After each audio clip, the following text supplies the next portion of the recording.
ערב טוב לכולן. נכון, אין פה גברים. מפספסת? כולן נשים. אפשר לדבר בלשון נקבה. אני רונית, אני פסיכולוגית התפתחותית. אה, אני מנהלת את החטיבה לפיתוח ידע, מחקר והכשרה באלו"ט, ובכובע השני שלי אני מדריכה בטיפול בטראומה בילדים, בשיטה שנקראת CPP, טיפול ילד הורה. ובעצם אני עושה ככה ביומיום שלי הרבה מאוד חיבורים בין הנושא של טראומה והנושא של ילדים עם מוגבלויות. ובעצם המפגש הזה נוצר מתוך ביקור שהיה לי יום ראשון במעלה החמישה, ופגשתי את דורית וישבנו ככה והבנו שהמערך המדהים אתן בונות לילדים, יש בו באמת ערך מאוד מאוד מאוד גדול, וזה מערך מאוד מאוד יקר. אני אגיד יקר בהרבה מובנים, יקר להחלמה של הילדים, יקר יקר להתפתחות שלהם, יקר ליכולת שלהם רגע להחזיר לעצמם כוחות לחזרה למסלול התפתחותי, וככה חשבנו שיהיה נכון לעשות מפגש כזה, שהוא באמת מפגש שמרכז מכמה מקומות. אני שומעת, אם אתם יכולות רק להשתיק את עצמכם, זה יהיה לנו נוח, כי אחרת אנחנו שומעים את הרעשי רקע, ואנחנו קבוצה יחסית גדולה, אז יהיה קשה להשתלט על זה, אז תשתיקו, ומי שתרצה לדבר, אז פשוט תפתח את המיוט שלה, אז רק פשוט תשתיקו, וכבר השתקת את עצמך, רונית. אני לא השתקתי, כנראה מי השתיק אותי? לא נגעתי, אז כנראה דורית השתקת אותי. אז אני אגיד שאם, אני מקווה שלא יהיו אזעקות ויהיה לנו זמן שקט, אבל אם תהיה אזעקה למי מאיתנו, אז הוא פשוט ילך לממ"ד, מה שנקרא, ישמור על עצמו כמו שצריך, ויחזור אחר כך, וכנ"ל גם אני מקווה שיהיה לנו שקט פה.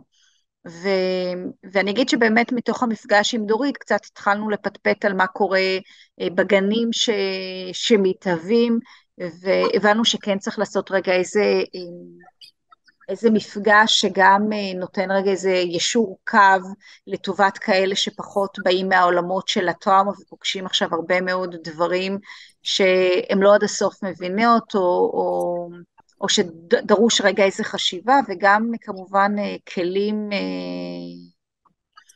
אני אגיד לאיך מייצרים מרחב חינוכי, מרחב בטוח בתוך מציאות כזאת שהיא מציאות של צוותים לא קבועים, של סטינג לא בכך מותאם, עם ילדים שעברו חוויות חיים כל כך מורכבות, ואני אגיד לא רק הילדים, גם ההורים שלהם, אנחנו תמיד יודעים שהמפגש שלנו הוא לא רק עם הילדים, אלא עם כל המערך שבתוכו הילד נמצא. מכיוון שאני ככה באה מאלו"ט, אז אני אגיד שהמפגש הזה הוא ככה בכובע שלי גם באלו"ט, ואני מרשה לעצמי לשרבב בסוף גם כמה מילים על ילדים על הרצף האוטיסטי, וילדים בכלל עם מוגבלויות, כדי לתת את הכלים, כי בכל זאת יש לנו גם ילדים כאלה שנמצאים בחלק מהמרחבים. אז אני מציעה שאנחנו באמת נתחיל ככה באיזה רצף, ואז אנחנו נעצור לשאלות, לדיון, למקרים שאתם ככה נפגשות איתם. יש לנו עד 7:30, ואנחנו ננסה שזה יהיה ככה ממוקד וענייני.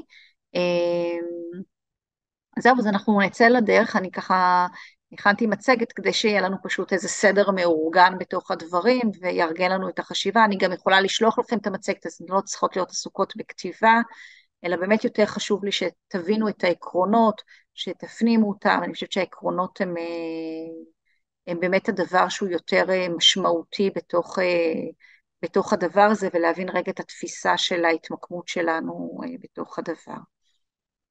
אוקיי, אז אני עושה רגע שיתוף. שנייה, נעבור לכותרת. אוקיי, רואים? כן. רואים את זה במצגת מצוין. אז בואו נתחיל ונצא לדרך. ואני בוחרת להתחיל עם השיר הזה, שככה יש הרבה שירים שרצים היום ברשתות, ומאוד התחברתי אליו. ראיתי ציפור בונה לבית ללא היתרים ותוכניות בנייה. לא מתעכבת על עיצוב פנים או מקום חנייה. זרד אחר זרד מניחה בית לגוזליה, והנה בבית, בלי מחיצות, בלי קיר פנימי, היא בבית, גם אם הוא זמני.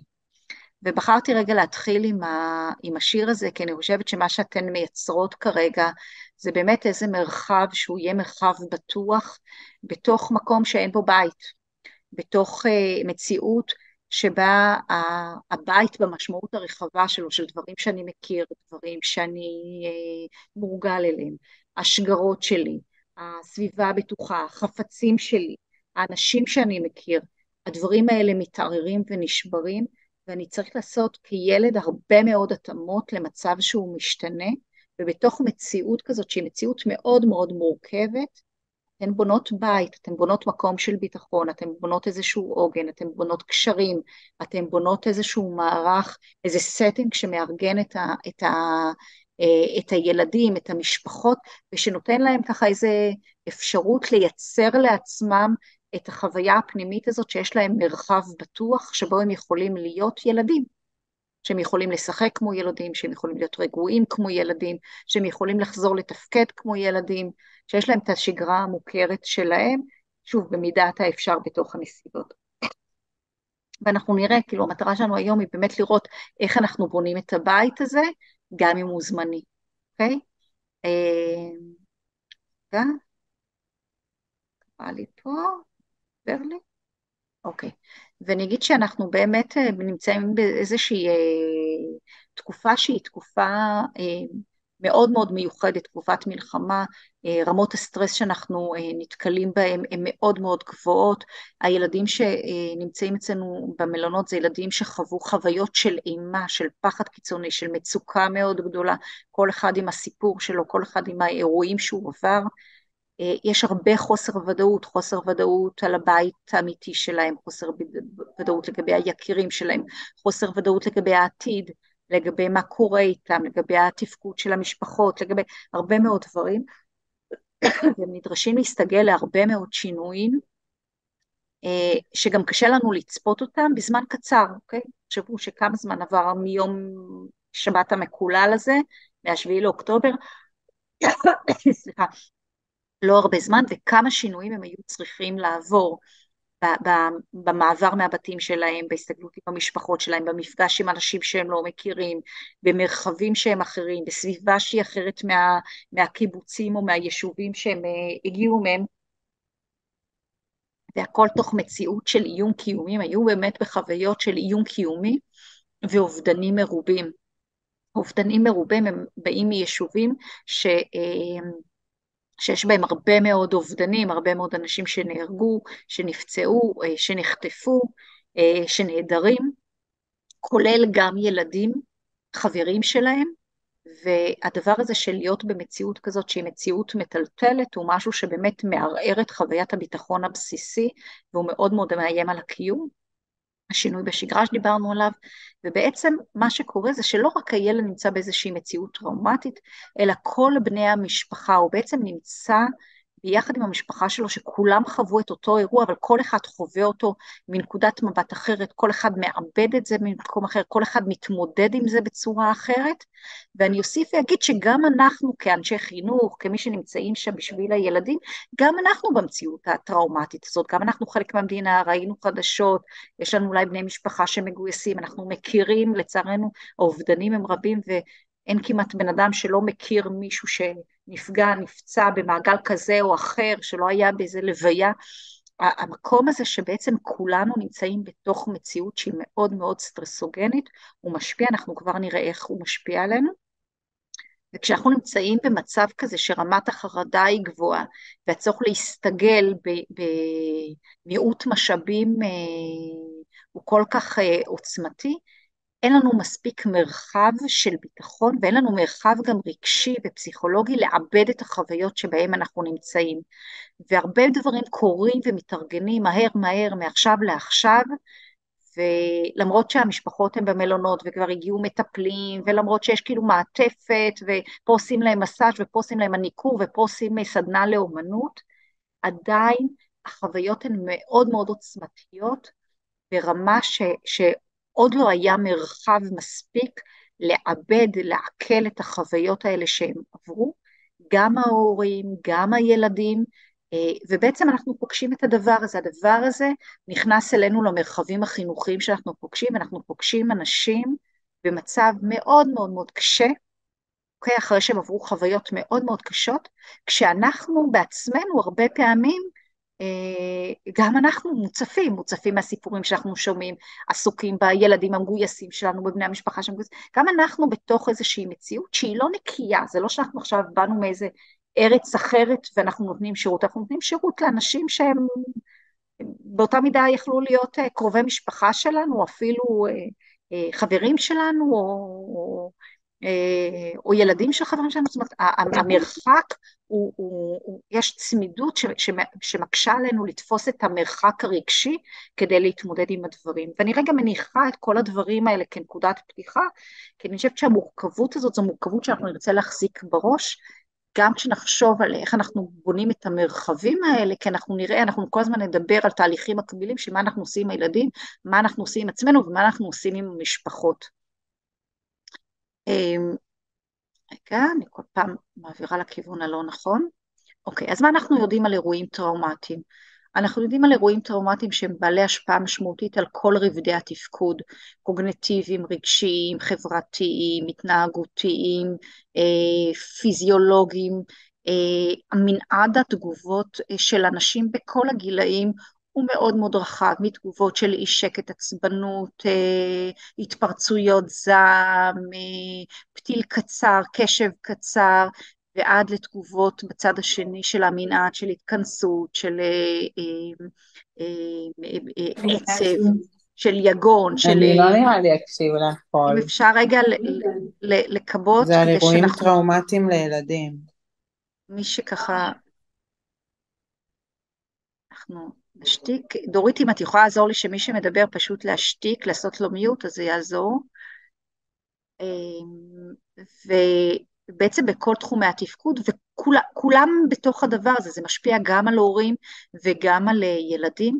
אנחנו יודעים שבכל הגילאים, ההשפעה היא על כל הגילאים, גם ילדים מאוד מאוד מאוד צעירים, אפילו תינוקות מרגישים את המצב, הם אולי לא יודעים תמיד לספר לעצמם את הסיפור המלא על מה קרה, הם לא מחזיקים את התמונה של האירועים באיזשהו רצף של זמן, של מרחב, של סיבתיות, אבל הם מבינים שמשהו קרה כי הם מרגישים את החרדה, הם רואים את האחים שלהם, הם רואים את ההורים שלהם, והדברים האלה מפעפעים, והאשליה הזאת, פגשתי הורים שאמרו לי, לא דיברנו עם ילדים על מלחמה, ואז שאלתי איזה אמא, ואת באמת חושבת שהילדה שלך, בת השבע, לא יודעת שיש עכשיו מלחמה?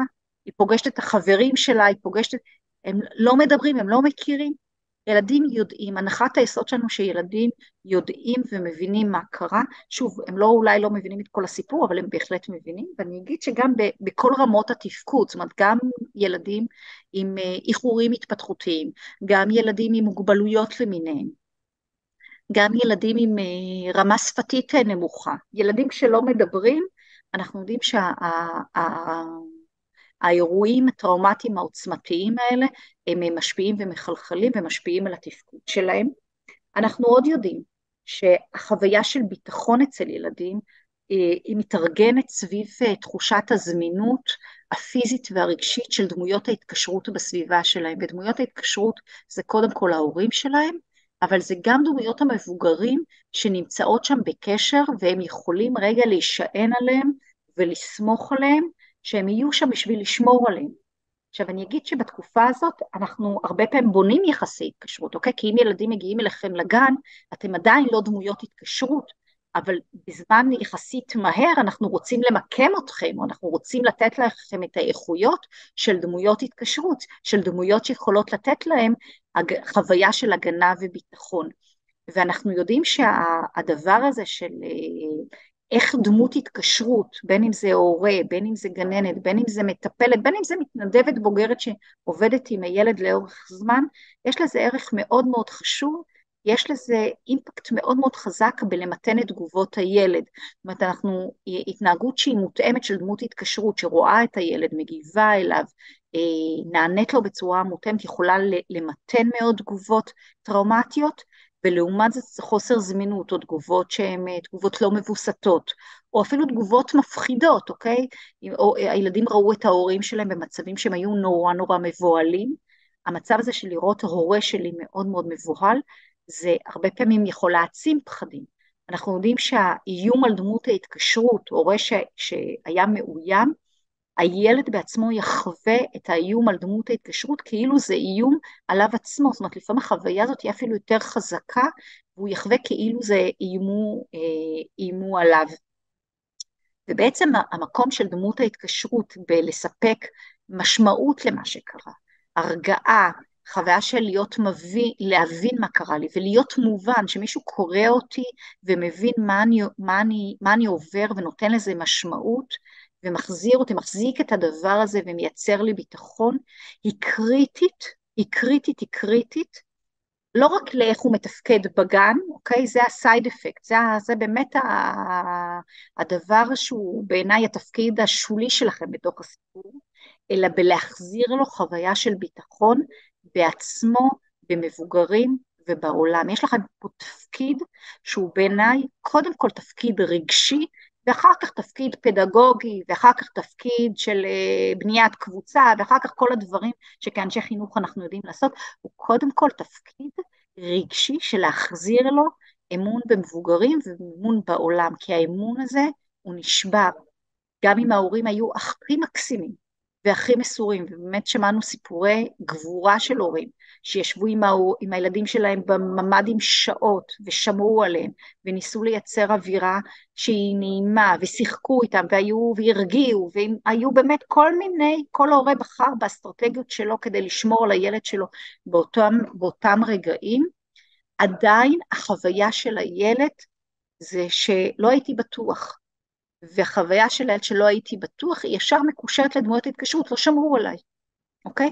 ואנחנו צריכים לעזור לילדים, להחזיר לעצמם את הביטחון הזה בעולם, שיש לי על מי לסמוך, שיש פה עולם שהוא בטוח, זה חוויה בסיסית אצל ילדים, שאני אגיד, היא המנוף להחלמה, היא המנוף ללמידה, היא המנוף להרבה מאוד דברים טובים, שיקרו אצל הילדים בהמשך, ובזה אנחנו נתמקד גם בעוד דברים שקשורים בפדגוגיה ובסטינג ובכאלה, אבל קודם כל באיך מייצרים את החוויה הזאת.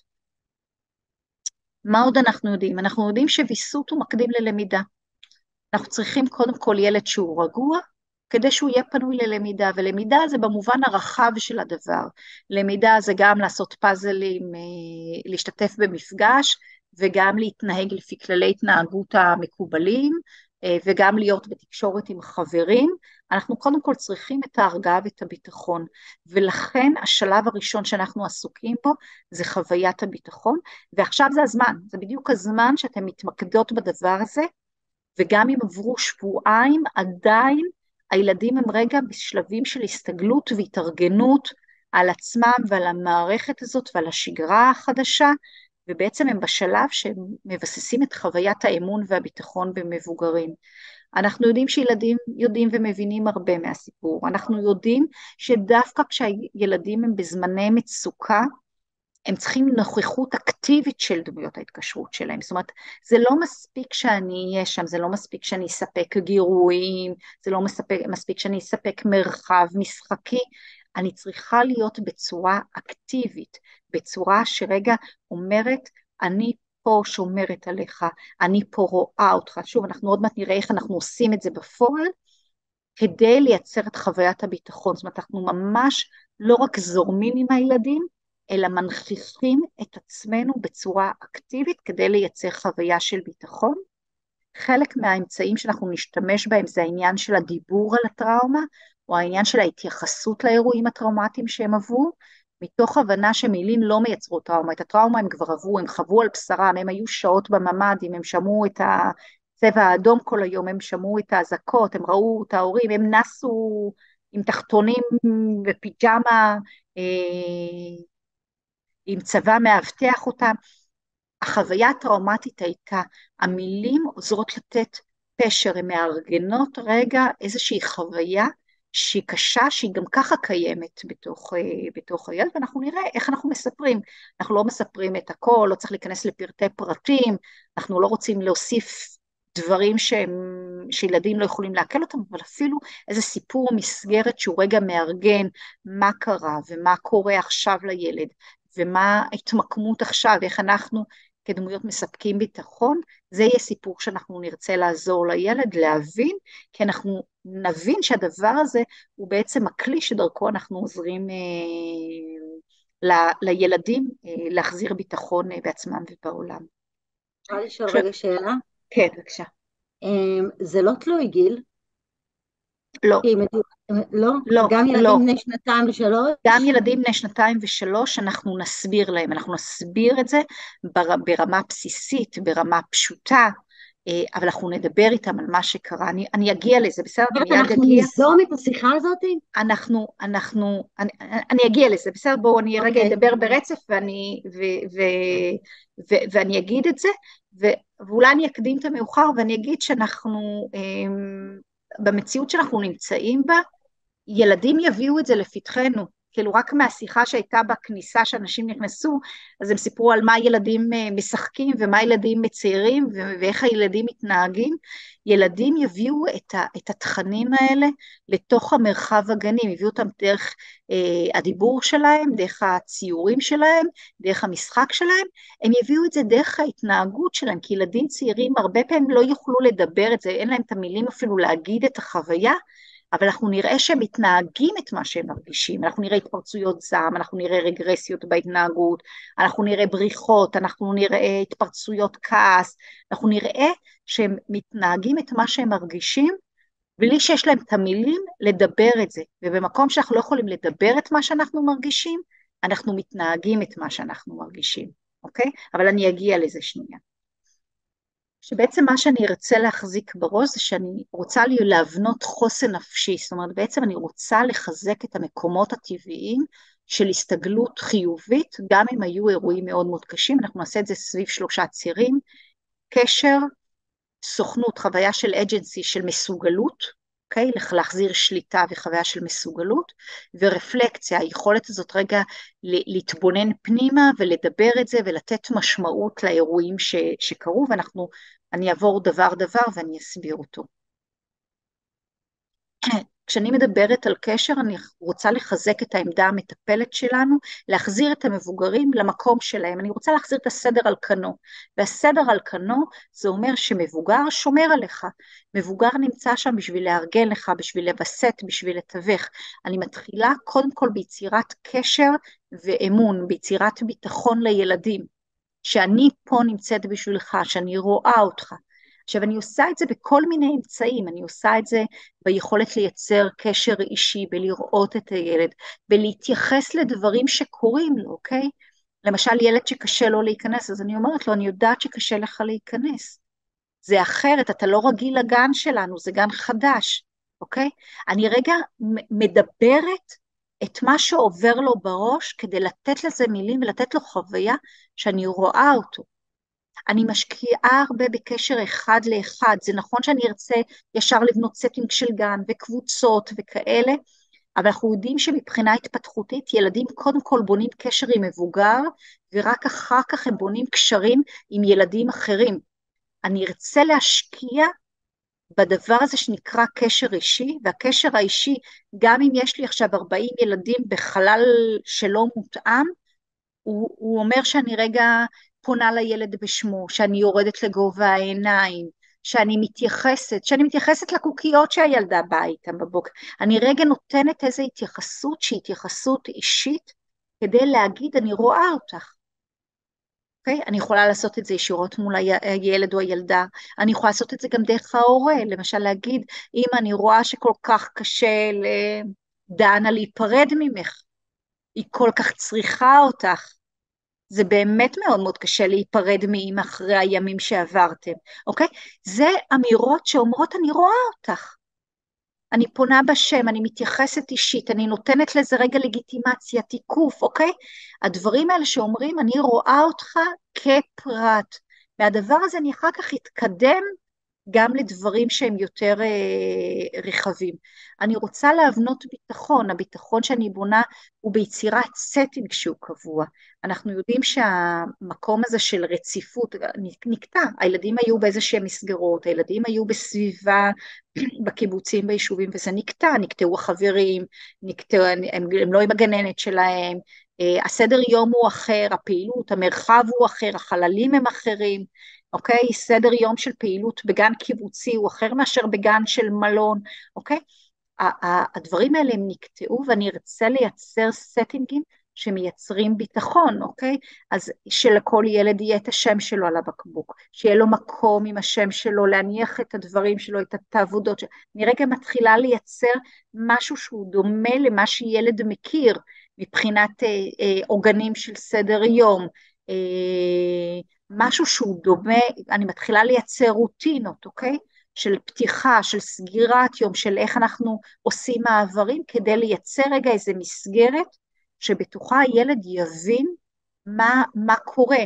אני משתמשת הרבה בתמיכות חזותיות, של סמלים, כדי להבנות נגיד את סדר הפעולות, כדי שגם הילדים שהם כרגע מוצפים, חרדתיים, שהעיבוד של המילים הוא כרגע מאוד ירוד, כי הם מוצפים מהחרדה שלהם, אני נותנת להם תמיכות, אז ממש כמו שעושים בגן, סדר יום עם תמונות,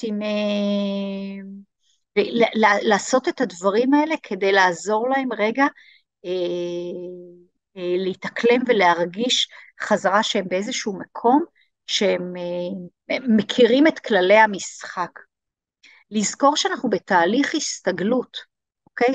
זה קצת כמו היום הראשון בגן, ותחשבו, יש לכם המון כלים בארגז הכלים שלכם לגבי איך קולטים ילדים בימים הראשונים, שלפעמים צריך את אימא לעוד כמה שעות, ולפעמים ילדים צריכים את זה הדרגתי, ולפעמים ילדים לא אוכלים בגן, ולפעמים יש בעיות התנהגות, ולפעמים ילדים לא סומכים עלינו, ובוכים הרבה, אוקיי? כל הדברים שאנחנו יודעים מהתפתחות רגילה, בתהליכי הסתגלות, הם קורים עכשיו, זה כמו הראשון בספטמבר, רק תחת נסיבות טראומטיות.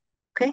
אז הכלים שאנחנו יודעים במצבים חינוכיים להסתגלות, אני משתמשת בהם. הרי גם אם עכשיו הייתי פותחת גן בראשון בספטמבר, והיו ילדים צעירים שנכנסים אליי לגן והם היו בוכים, אז הייתי קודם מרגיעה אותם, ואם ילד לא היה רוצה להשתתף בפעילות, הייתי מאפשרת, או הייתי רק מנסה לגרות אותו לקצת זמן, או הייתי אומרת לאמא בואי תישארי קצת, אוקיי? הדברים האלה שאנחנו יודעים כדי רגע לאפשר חוויה של ביטחון, כל ילד לפי מה שהוא צריך. אני רוצה לייצר קשר לא רק על ידי התייחסות למה שקשה, אלא על ידי הגברת חוסן, על ידי יצירת מקומות שהם מחזקים, משחקיות, הנאה משותפת, פעילויות שהן מחזקות. בתקופה הזאת אני בוחרת הרבה פעמים להתעסק בפעולות שהן פעולות אקטיביות, פעולות שהן מבסטות, שירים, ריקודים, תנועה, יצירה, אוקיי? ופחות דברים שהם דידקטיים, פחות דברים שהם מובנים, יותר דברים שהם רגע מאפשרים לילד למצוא את המקום שמתאים לו. יש ילדים שדווקא ההבניה היא מאוד מארגנת אותם, אני חושבת שצריך רגע, חלק מהסיפור זה לקלוט את הילדים בהתחלה, או אפילו לשאול את ההורים מה ילד אוהב. אני יודעת שכל ההורים ילאו מין שאלון כזה של היכרות עם הילדים, ולראות אם יש ילדים שדווקא מה שמרגיע אותם עכשיו זה לעשות פאזל, אז שתהיה פינת פאזל. יכול להיות ששוב, אנחנו נבחר את הפעילויות שבתוכם הילדים יוכלו להרגיש בנוח. אני כן שמה מקום על המשחקיות, כי המשחקיות היא לא רק במשחקים, אלא אני חושבת שהמשחקיות היא בקשר, היא באינטונציה שלנו, בשפת גוף שלנו, בתיאטרליות שלנו, אוקיי? אנחנו משתמשים המון המון המון בשפת הגוף שלנו, כי אנחנו יודעים שברמה הפיזיולוגית, אלה דברים שהם מרגיעים אפילו יותר מהמילים, אנחנו קולטים, המוח שלנו קולט יותר את הדברים שהם לא מילוליים, אוקיי? המסרים הלא מילוליים זה תקשורת של brain to brain, מוח למוח, אז המקום הזה שרגע אני ניגשת לילדים, אפילו ילדים שהם קצת יותר גדולים, בני 5-6, אני פונה אליהם קצת כמו ילדים צעירים, בתיאטרליות, בטון המאדרי, בטון האימהי, אוקיי? להשתמש בדברים האלה, כי הם מחזקים חוויה של ביטחון, הם מחזקים חוויה שהיא שומרת. עוד דבר זה שהמשחקיות הזאת והפעולות שמייצרות הנאה משותפת בקשר, הן מאוד מאוד חשובות, כי הן מאפשרות לילדים שנמצאים ברמת סטרס גבוהה, והרבה מהילדים שלנו עדיין נמצאים ברמות סטרס גבוהות, הם מאפשרים להם לנוח. אנחנו יודעים שהמנוחות, ההפוגות האלה ממצב של דריכות, הן מאוד מאוד חשובות ברמה הפיזיולוגית. המערכת הרגשית שלנו נמצאת בעוררות אחרי שעברנו אירועים טראומטיים מתמשכים ועוצמתיים, היא נמצאת כל הזמן בהפעלה, ואנחנו צריכים לעשות פעולות שמרגיעות את המערכת. ואחד הדברים שעוזרים להפיג את המתח הזה, זה המקומות של המשחקיות וההנאה המשותפת. אז מבחינתי כל דבר שיכול רגע לייצר חיוך על פנים של ילד, גם אם זה דברים שהם מאוד מאוד בסיסיים, של עכשיו לקחת ולעשות תחרות של בועות סבון, ואחד מפוצץ לשני בועות סבון, כאילו הכי פשוט, הכי בייסיק, אלה דברים שמגבירים משחקיות, ויש להם ערך בלעשות את ההפוגה הזאת, בלשחרר. Okay?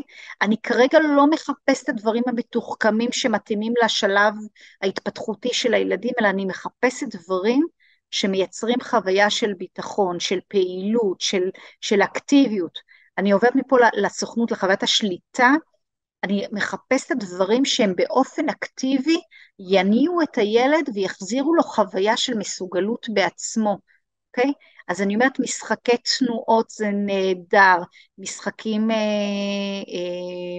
פעילויות של תקשורת לא מילולית, זה דברים שהם נהדרים, דברים שעובדים יותר ברמה התחושתית, ממש תיקחו לכם את שיעורי ריתמוזיקה של הבייסיק של הבייסיק, של עבודה עם מטפחות, עבודה עם הגוף, אלה דברים שכרגע הילדים צריכים אותם, משחקי תנועות, כאילו רגע להחזיר לעצמם איזו שליטה בגוף שלהם, ואיזושהי חוויה של רגיעה, משחקי נשימות, דברים שלקוחים מעולמות של יוגה, משחקי תנועות, אוקיי? אלה דברים שאני כרגע עובדת איתם יותר, מוזיקה, אוקיי? דברים שיש להם ערך מרגיע, ולא רק שיש להם ערך מרגיע, אלא שהילד הוא אקטיבי בתוכם. אוקיי? האקטיביות הזאת היא מחזירה חוויה של מסוגלות, היא לאט לאט בונה חוויה של מסוגלות. עכשיו, זה לא אומר שכל הילדים ישתתפו, יכול להיות שיש ילדים שזה לא יתאים להם, והם ישבו בצד, וזה גם בסדר, אוקיי? כי גם הצפייה בילדים אחרים שעושים את הפעילות, יש לה ערך, ויש ילדים שהקצב שלהם הוא יותר איטי, ורק התבוננות בילדים היא השלב המקדים לזה שהם ישתתפו. הם צריכים קודם כל להסתכל ולראות שהעולם הוא בטוח, ושהילדים כולם מרגישים בטוח, ורק אז הם יכולים להצטרף. זה בסדר, אוקיי? אני לא כופה על ילדים, אבל אני רוצה לייצר פעילויות כאלה, ויש המון המון רעיונות ופעילויות שאני מניחה שאתן יודעות, ושאפשר להשיג ברשתות ובמרכזיות פדגוגיות ובכל מיני מאגרים של פעילויות שהן באמת עובדות יותר על חלקים של תנועה, של ויסות גופני וכו'. נגיד אני אגיד אפילו במקום לצייר בידיים, אז צבעי ידיים, אלה דברים שרגע אני רוצה עם הגוף, מגע עם חומרים, דברים שהם רגע עושים משהו שהוא אקטיבי, אלה דברים שהם מאוד משמעותיים. אנחנו הרבה פעמים נשאל את ההורה. מדברים, אפשר רגע כן, לשאול משהו? אני אומרת שגם העניין הזה של לעשות דברים בעצמם, כאילו לנעול לבד, כאילו להתלבש לבד, ללבוש את כל כאילו כל המיומנויות האלה, לשרוך שרוכים, סקוטשים, או כל הדברים האלה, כאילו שממש להחזיר דברים למקום. גם על זה כאילו אנחנו מדברים. לגמרי, כל דבר שהוא אקטיבי, תודה על ההערה הזאת, כי אני רוצה פה לציין עוד משהו, שגם כן מאוד עוזר לילדים לחזור לחוויה של ויסות, וזה לעזור לאחרים. עכשיו, הגנים ברוב המקומות הם גנים רב גילאיים, תנו משימות, תנו לגדולים לעזור לקטנים. המקום הזה, תנו לקטנים לעשות משהו עם ילדים אחרים, לחלק דברים, המקום הזה של רגע משימות, הוא מאוד מאוד מחזיר לחוויית מסוגלות, כמובן עטוף במיליון מחמאות וחיזוקים, המקום הזה שאני עוזר למישהו הוא מאוד מאוד משמעותי, ושוב זה יכול להיות תעזור לילד הקטן לשים את הציור במקום, ועד תחלק את הכלי נגינה, ועד לבוא נחלק את התפוחים לילדים. תנו להם משימות, תנו להם לבחור את השירים, תנו להם לעשות את התנועות במשחק תנועות, תנו להם להפעיל ילדים, תנו להם, אוקיי? לעשות הרבה דברים שמפעילים אותם מול אחרים, זה משהו שהוא מאוד מאוד מחזק. אני רוצה לציין את המושג של ordinary magic. אנחנו יודעים היום, גם מהמחקר וגם מהניסיון הקליני, שרוב בני האדם יש להם כוחות נפש לעבור אירועים טראומטיים קשים. ואנשים שמחלימים מטראומות הם לא בהכרח איזה גיבורי על, הם לא בהכרח איזה אנשים מיוחדים, אלא רוב האנשים יש להם כוחות, ורוב הילדים שאתם פוגשים הם יהיו ילדים עם חוסן, הם יוכלו להחלים מהאירועים הקשים שהם עברו. להחלים זה לא אומר שהם ישכחו את מה שקרה, זה לא אומר שלא יהיו לזה השפעות, אבל הם לא יהיו פוסט-טראומטיים במובן הזה שזה יפריע להם לתפקוד בצורה דרמטית. הם ילמדו לחיות עם הכאב, עם הזיכרונות, עם החוויות המאוד קשות האלה. ואני חושבת שזה עוגן שאנחנו צריכים להזכיר לעצמנו, שלנפש יש כוחות החלמה. והתפקיד שלנו זה לתמוך בכוחות האלה, לא להיבהל מזה שעכשיו הילדים בנסיגה, לא להיבהל מבעיות התנהגות של ילדים, לא להיבהל מזה אני שומעת הרבה הורים, אולי הילד צריך איזה תרופות הרגעה, אולי הילד צריך עכשיו איזה, לא, תנו לו רגע, שבועיים מאירוע מאוד מאוד קשה, תנו לו רגע לעכל, הגוף מעכל, הנפש מעכלת, הנפש גם צריכה רגע לשחרר את המתח הזה שעצור בתוכה, וילדים משחררים את המתח הזה בכל מיני דרכים, הם יכולים לבכות, הם יכולים לרעוד בגוף, הם יכולים להוציא את זה דרך פעלתנות יתר, הם רגע משחררים, זה תהליך שהוא תהליך בריא, אנחנו כמובן צריכים הכל בגבולות, זאת אומרת אם ילד מפרק ילדים אחרים או הורס או שובר, אנחנו נשים גבולות לדבר הזה, אבל אני אומרת, הקשיים האלה של ילדים שאנחנו לפעמים נתקלים בהם, הם חלק מתהליך החלמה, אוקיי? וצריך נורא נורא לא להיבהל מזה, ולהאמין בכוחות של הילדים, ולהגיד לעצמנו, להזכיר לעצמנו, גם אם יש איזה יום שהוא באמת יום מאתגר, הילדים עברו אירועים קשים, לפני שבועיים עברו אירוע שמבוגרים מפורקים ממנו, והם לאט לאט מחלימים, ואנחנו פה עוזרים להם להחלים, אוקיי? ופה נכנס המקום של הרפלקציה, או המקום של לתת משמעות לאירועים. אנחנו נעשה את זה בכמה אופנים. יש ילדים שממש יביאו לפתחנו את האירועים, ידברו על מה שקורה, יציירו את מה שקורה. אנחנו נצטרך לתת לזה מילים, להגיד וואו, אתה מצייר פה את הבית ששרפו, נכון, לפני שבועיים אתם עברתם חוויה כל כך קשה בקיבוץ, שרפו לכם בתים בקיבוץ, זה היה כל כך מפחיד, אוקיי? נצטרך לרגע להתייחס לדבר הזה, ולא לפחד מלתת מילים ולתקף את זה שהילד מביע פה משהו חשוב. אני רוצה כל הזמן להחזיק בראש איזשהו, אנחנו קוראים לזה המשולש הטראומטי, שזה בעצם משהו שעוזר לנו רגע לארגן על מה אנחנו מדברים, או איך אנחנו מדברים, או איך אנחנו נותנים מילים. המשולש הטראומטי בנוי משלושה קודקודים. אחד זה אירוע טראומטי, אוקיי? שהאירוע הטראומטי יכול להיות שעות בממד, לשמוע בומים חזקים, אזעקות, צבע אדום, לעזוב את הבית ולעבור למקום אחר, אוקיי? כל אחד חווה את האירוע הטראומטי בצורה אחרת, וגם כל ילד האירוע הטראומטי הוא אחר בשבילו. יש ילדים שדווקא שהייה בממד הייתה כיפית, כי ההורים עשו מזה איזה הוואי מאוד מאוד גדול, והבומים והיריות היו רחוקות, אוקיי? ויש ילדים שהחוויה הטראומטית שלהם היא הריח של העשן שהיה, אוקיי? כי שרפו את הבית ליד, או הדפיקות שהיו על הדלת בבית. אז לכל אחד יש אירוע טראומטי שהוא אחר, יש לנו את הסימפטומים שהילדים מראים, שזה יכול להיות קושי לאכול, קושי להתרכז, בריחות, קושי להסתגל למסגרת, וזה לפעמים או הרבה פעמים יהיה סימפטומים שהם ממש גופניים, אוקיי? שהילד באי שקט, או הילד עצוב, או הילד צועק, או הילד מרביץ, או הילד מקלל, או הילד מרטיב, אוקיי? אנחנו ממש נראה את הסימפטומים האלה, וזה יהיה הציר השני, ואני בעצם מה שאני ארצה לעשות, אני ארצה לחבר, אוקיי? כי אם עכשיו הילד מרטיב בגן, אז אני אגיד לו, אתה יודע, אתה עברת דברים כל כך קשים, וזה הדרך של הגוף שלך, רגע להתמודד עם מה שעברת, או שככה הגוף שלך מתרגל, הגוף שלך עדיין מתרגל לכל מה שעברתם, עברתם כל כך הרבה אזעקות, או כל כך הרבה צבע אדום, וככה הגוף שלך רגע מתרגל, או לאט לאט הפיפי שלך בורח, ולאט לאט אתה תחזור ואתה תראה שאתה יכול לעשות את הפיפי בשירותים. אוקיי? אני רוצה לחבר, ולמה אני רוצה לחבר? כי הילדים עוברים עכשיו שינויים בגוף, בהתנהגות, ו...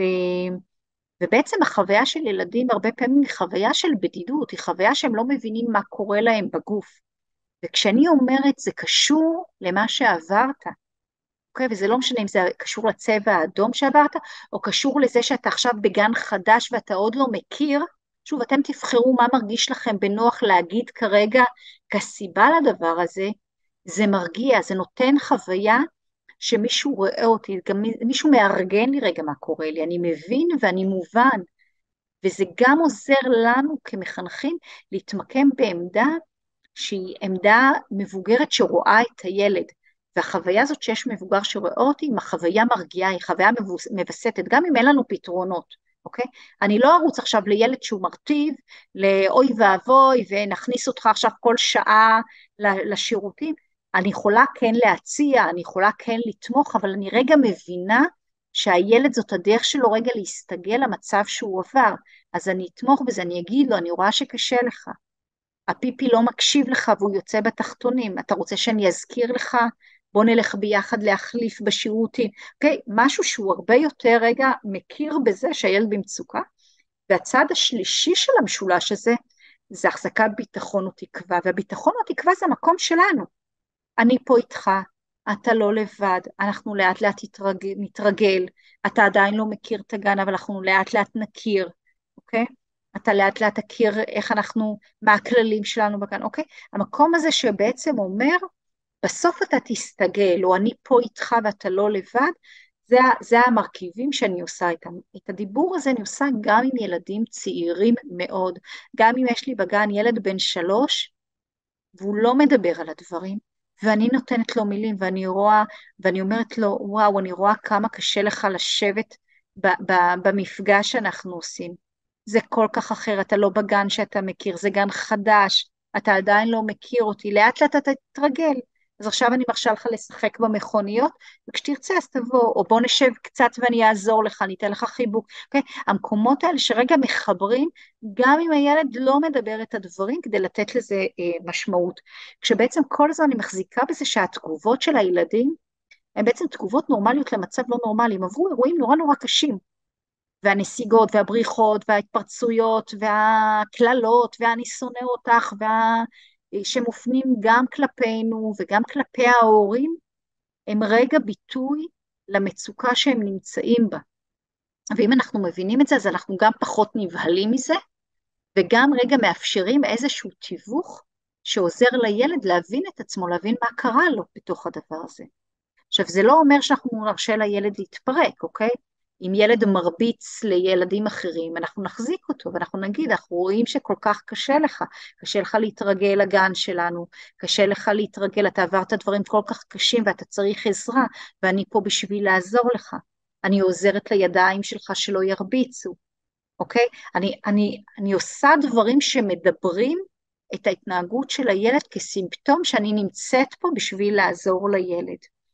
אני גם, שוב, אני כל הזמן עושה את ההיפוך הזה, מדיבור על קשיים לדיבור על אופני התמודדות. במקום להגיד, אתה מרביץ, אני אומרת, זאת הדרך שלך רגע להתמודד עם הרבה דברים שאתה לא מכיר, או דברים שהשתנו. Okay, אני הופכת את זה מדיבור על מה שאין, לדיבור של התמודדות, של איך אתה מתארגן מחדש על המצב. אנחנו בעצם עושים איזושהי התערבות, שהיא התערבות במעגל, שאני רגע רוצה לפרוט את החלקים שלה, ואני אגיד שאנחנו עושים את זה גם מול ההורים, וגם מול הילדים שנמצאים אצלנו, מספקים את הצרכים הבסיסיים שלהם, מקום מוגן, לראות אם ילד רעב, אם ילד צריך לשירותים, אוקיי? אנחנו רגע מספקים איזה שהם תנאים שהם קודם כל מאפשרים איזשהו סיפוק של צרכים הכי ראשוניים של ילד. אם ילד עכשיו רוצה לאכול, אני אתן לו לאכול, גם אם במסגרת של גן רגיל, יש שעות לארוחת בוקר, לארוחת צהריים, כי זה חלק מההסתגלות שלו, זה חלק מהמנגנונים של ההתמודדות. אני אהיה יותר גמישה במקומות האלה, אוקיי? אז אני אאפשר כן לילדים שצריכים את זה, את הצרכים הבסיסיים. עם ילד בתוך כדי פעילות נרדם, אני אשים אותו בצד ואני אאפשר לו רגע לישון לכמה זמן, ואז אני אעיר אותו. אני אאפשר את הצרכים הבסיסיים האלה, שוב, זה חלק מההתמודדות של כל ילד, ולכל יש התמודדות שונה עם המצב. אני רוצה לשדר את המסר למישהו אכפת ממני, אוקיי? אני משדרת את זה גם לאימהות, אני רואה כמה קשה להיפרד מהילד, אני רואה כמה קשה לסמוך שהוא יהיה בסדר, אני רואה כמה דואגת, אוקיי? הדברים האלה שאני רגע משקפת על ההורים, ומצד שני לילדים, אמרנו, לראות אותם, להתייחס למה שהם מביאים, גם בתוכן, גם בנראות, גם בהתנהגות, גם בדברים הטובים שהם מצליחים לעשות. אני נורא אוהבת את כל השיטות שמחזקות ילדים, של צנצן את הדברים הטובים, שאנחנו רגע מכניסים פונפונים של ילד שעזר לילד אחר, או ילד שעשה איזה פעילות, או ילד שהשתתף, ככה וממלאים איזה צנצנת פונפונים כזאת בכל הדברים הטובים שהצלחנו לאסוף במשך היום, כל מה שהצליח לנו, okay? ולכל ילד אפשר לעבור ילד ולחשוב מה היה טוב, ואצל ילדים מסוימים הוא נכנס לגן בשמחה, זה יהיה הפונפון, ואצל ילד אחר אתה עזרת לילד אחר, ואצל ילד אחר זה יהיה אתה הרכבת פאזל נורא יפה, ואצל ילד אחר זה יהיה חילקת כלי נגינה, ואנחנו לאט לאט נתחיל לעשות ולבנות איזה מערך כזה של העצמה, אוקיי? אנחנו עושים כל מיני דברים שבאופן אקטיבי אומרים אנחנו רואים כל אחד מכם, ואנחנו מעצימים כל אחד מכם. אנחנו נותנים מידע, אוקיי? אמרנו את ההסברים הפשוטים, ילדים יביאו לנו את התכנים דרך משחק, דרך ציורים, דרך השיח שלהם, דרך זה שהם יקפצו מרעש של כיסא שנגרר, אוקיי?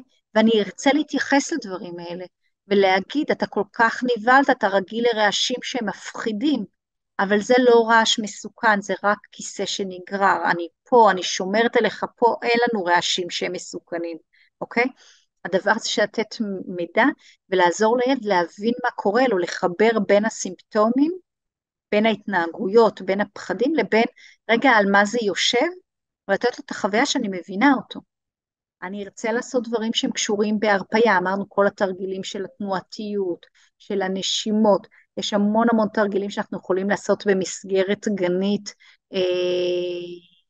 של תרגילי נשימה, של תרגילי יוגה, של משחקים שהם עובדים על ויסות גופני, אני אשתמש בהם. בתקופה הזאת אני אשתמש הרבה יותר בדברים האלה, כי הם עוזרים רגע להרגעה, ויש להם איזה ערך מצטבר ביכולת של הילד לספק לעצמו את ההפוגות האלה שאמרנו שהן כל כך חשובות, ולחזק כמובן התמודדות, מה כן עובד, מה כן הילד מצליח להשתלב, ולהחזיר לפעילות, לאקטיביות שהיא מחזירה חוסן, והכל מתוך תמיכה ושייכות. זאת אומרת, המעגלי תמיכה של הילד זה קבוצת השווים, זה החברים שלו, אז ככל שיתקדם הזמן לבנות את הקבוצות האלה, לאפשר דברים בתוך הקבוצה, שאחד עוזר לשני, אחד משתף את השני, להשתמש בהורים כמקור של תמיכה. אם את יודעת היום יוסי הצליח או היום היה, ראיתי שליוסי היה נורא נורא קשה לשבת במפגש, אבל הוא הצליח להתגבר, וזה מדהים איזה ילד מקסים ואיך הוא מצליח, אפילו כל הדברים שעברתם, הוא מצליח לאט לאט להקשיב יותר זמן לסיפור, אוקיי? לחבר למקורות שהם בחוץ, שאנחנו יודעים שהם נותנים תמיכה לילד, לפעמים יהיו לנו אחים בתוך המרחב של הגן, להשתמש באחים כעוגנים אחד לשני, כשל ילדים שקשה להם להסתגלות, להצמיד אותם לאחים שלהם, שביחד הם יעברו את תהליך ההסתגלות, זה תהליך שהוא הרבה יותר טבעי. אז בואו רגע, מתוך הדברים האלה, נעבור רגע על סוגיות ספציפיות שכרגע אנחנו מתמודדים איתן. אז אמרנו העניין הזה של הבניית שגרה, רציפות פסיכולוגית, זאת אומרת לייצר רגע איזו המשכיות לדברים שהם מכירים, אוקיי? כולם מכירים מה זה גן, מה זה סדר יום של גן, איך נראה גן, אני מנסה לייצר משהו שהוא דומה לדבר הזה, אבל שהוא בעצם מארגן ומייצר איזה סדר בתוך הבלגן, אני משתמשת בתמיכות חזותיות, אני משתמשת בהבניה של הסדר יום, אני משתמשת בהרבה תמיכות חיצוניות כדי להבנות את הסדר יום, משירים שעוזרים במעברים, טקסים, המון המון טקסים שעוזרים לי רגע לעבור ברוטינות של היום, ולעזור לילד רגע להבין את הסדר יום ולהבין את הצפי של מה הולך להיות. אני חוזרת, עכשיו אנחנו נעשה מפגש ואחר כך אנחנו נעשה פעילות יצירה ואחר כך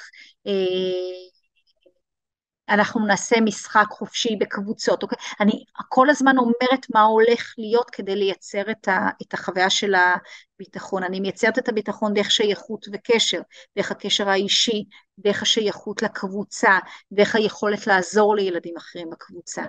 כל העניין של תהליכי הסתגלות לשינויים ולכניסה לגן, אמרנו, זה כמו התחלת שנה, אנחנו בונים מחדש כל ילד בקצב שלו, כל מה שהוא צריך, יש ילדים שצריכים את האמא לידם יותר זמן, יש ילדים שצריכים יותר חיבוקים, יש ילדים שצריכים יותר תמיכות, יש ילדים שצריכים את הקצב יותר איטי, לכבד את הקצב האחר של ילדים, ואת זה שלא כולם עכשיו תוך יומיים מתפקדים לנו מ-0 ל-100, ממש לא, אוקיי?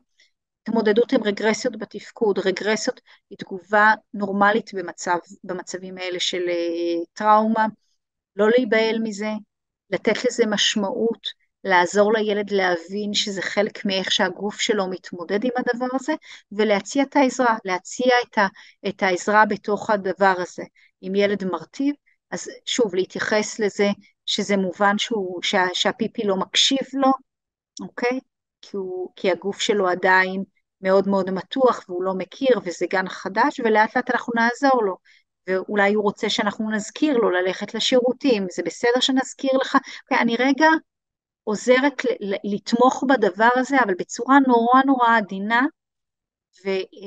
וגם אם הילד עכשיו ירטיב במשך השבוע כל יום, להיות סבלניים לדברים האלה, כי זה חלק, שוב, זה חלק מאיך שהגוף מתמודד עם החוויות הקשות שהוא עבר.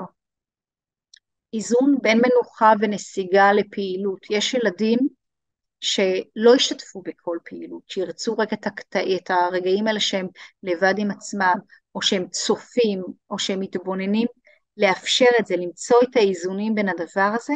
זה לא אומר שאני עכשיו נותנת לילד כל היום לשכב בפינה, זה אומר שאני כן מאפשרת את זה, ומדי פעם מציעה לו, או עושה החזרה לפעילות לזמן קצר, ואני אגיד לו, בוא, אתה תשתתף רק בשיר הזה, ואני אשב איתך, ואחר כך תוכל לחזור לפינת מנוחה, אוקיי?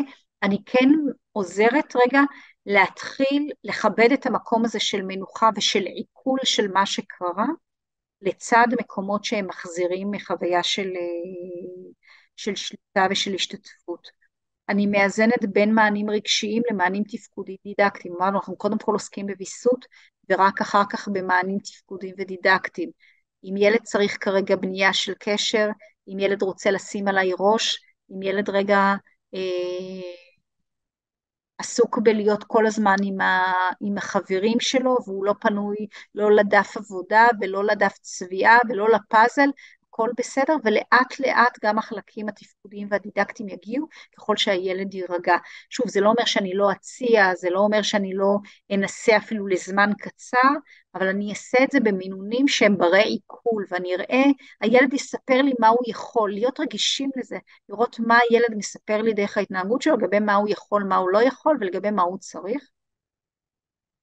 יש לנו קשר עם הורים, הרבה פעמים הקושי שלנו יהיה מול הורים, הורים שהם בחרדה, הורים שהם מוצפים, הורים שהם מציפים, הורים שקשה להם לשחרר את הילדים שלהם, אוקיי?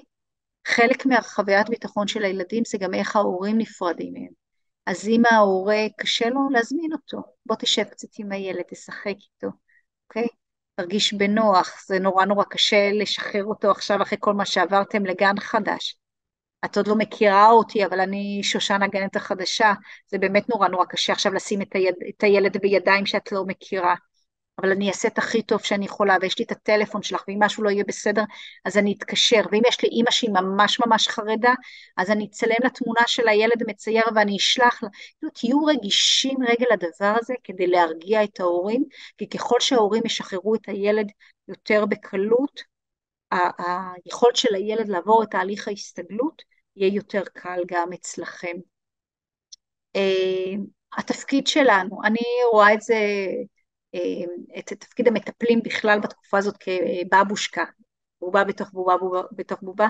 אנחנו עוזרים להורים כדי שהם יוכלו לתמוך בילדים, ואנחנו בעצם מספקים איזו סביבה בטוחה לילדים, שאחר כך תחזור גם להתנהגות שלהם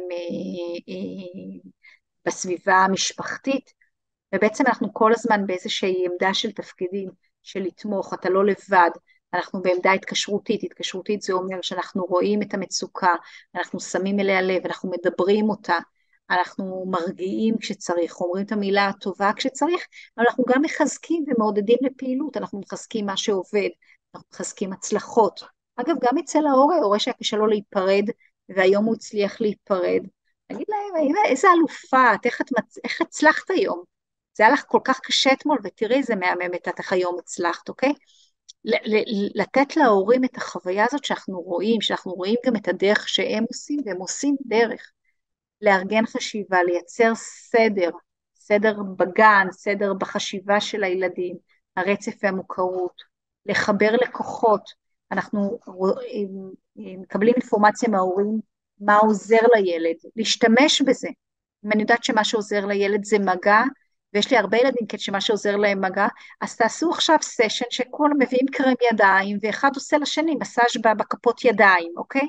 תעשו דברים שרגע משתמשים בדברים שאתם יודעים לטובת הילדים. ושוב, אני כרגע הדבר האחרון שמעניין אותי זה ללמד אותם אותיות ומספרים ופירות הדר, זה ממש לא מעניין. מה שמעניין כרגע זה שהם ירגישו בטוח, שהם ירגישו שהם יכולים רגע לנוח, אוקיי? להרגיע. לא תמיד יהיה לנו פתרונות קונקרטיים, יש ילדים שהתגובות שלהם הן מאוד מאוד קשות, הן קיצוניות, לפעמים אנחנו באמת לא נדע מה לעשות, אבל אני חושבת שגם במצבים המאוד קשים, עצם ההתמקמות שלנו כדמות שאומרות לילד, אני כל כך רוצה לעזור לך, אני מבינה שכל כך קשה לך, אני בטוחה שאתה לא מתכוון לפגוע באף אחד, אוקיי? אני פה בשבילך, אני עוד לא מבינה מה אתה צריך, ואני אעזור לך, ואני רוצה לעזור לך, אוקיי? עצם ההתכווננות הזאת, שאומרת לילד, אני אעשה מאמץ בשביל לעזור לך, יש לה ערך. יש לה ערך גם אם בטווח המיידי, אני לא מצליחה למצוא פתרון לדבר הזה. דיברנו על הרבה פעילויות מבסטות, יצירה, יוגה, תנועה, לחבר לתמיכות, לילדים מוכרים, לתת תפקידים, לאחים גדולים, ולהחזיק תקווה. אנחנו לאט לאט נתרגל, אנחנו לאט לאט נכיר, אתם ילדים אלופים, איך אתם מצליחים, איך אתה מצליח ליצור, או אפילו ילד שמצייר דברים נורא נורא, אתה עברת דברים נורא קשים, ותראה איזה יצירות אתה עושה מהדבר הזה, כמה כוח יש לך להראות לנו מה עברת, okay? לתת תקווה, לתת כוח, לחבר כל הזמן למסוגלות. אני רוצה כמה מילים על ילדים מיוחדים בכלל, ואוטיזם בפרט, כי זה באמת העולמות שמהם אני מגיעה, וככה, אני אדבר על אוטיזם, כי אני חושבת שאוטיזם הוא מוגבלות שהיא מאוד מאוד רחבה, ונוגעת בהרבה רבדים של תפקוד, ואם אנחנו רגע מבינים על אוטיזם, אנחנו יכולים לגזור מזה להרבה מוגבלויות אחרות, חושיות, מוטוריות, נפשיות, קשיי קשב וריכוז, קשיי ויסות וכו'. אז אני רגע אדבר על העקרונות. ילדים עם אוטיזם, אנחנו יודעים שיש להם שונות באפיונים שלהם. הם שונים בהבנה של המציאות, קשה להם לפעמים לעבד הרבה גירויים שקורים בסביבה, לייצר את התמונה השלמה, להבחין בין עיקר וטפל, לספר לעצמם איזשהו סיפור שלם שיש בו רצף של אירועים, של זמן, של סיבה ותוצאה. אנחנו יודעים שרמת החרדה הבסיסית שלהם יותר גבוהה, גם במצבים של ביטחון, כשאנחנו בודקים רמות קורטיזול, שזה הורמון הסטרס אצל ילדים על הרצף האוטיסטי, הרמות האלה הן יותר גבוהות, וכשאנחנו במצבים של איום, כמו הילדים שעברו את מה שהם עברו, אז אנחנו בעצם, יש לנו איזה מגבר לרמת החרדה, ואנחנו מקבלים ילדים שהם מאוד מאוד חרדתיים, ויש להם קשיים תקשורתיים, הקשיים התקשורתיים מתבטאים גם בקושי אה, להבין מה קרה, אבל גם בקושי לתקשר לנו מה עובר עליהם, מה הם מרגישים, מה הם צריכים, מה מרגיע אותם, ממה הם מודאגים. יש ילדים שיוכלו להביע את זה במילים, יש ילדים שיצטרכו להביע את זה בתמונות או באייפד, יש ילדים שהם יותר גדולים שיוכלו לכתוב לנו, אבל אצל רובם יהיה פער בין מה שהם מרגישים בפנים ובין מה שהם יכולים לתקשר לנו. אצל ילדים אוטיסטים יש גם תופעה שהרבה פעמים יש פער בין מה שאנחנו רואים בחוץ לבין מה שרואים בפנים. אנחנו יכולים לראות ילד שהוא מנותק, הוא לכאורה לא איתנו, הוא כאילו נראה אפילו עם איזה מוגבלות שכלית.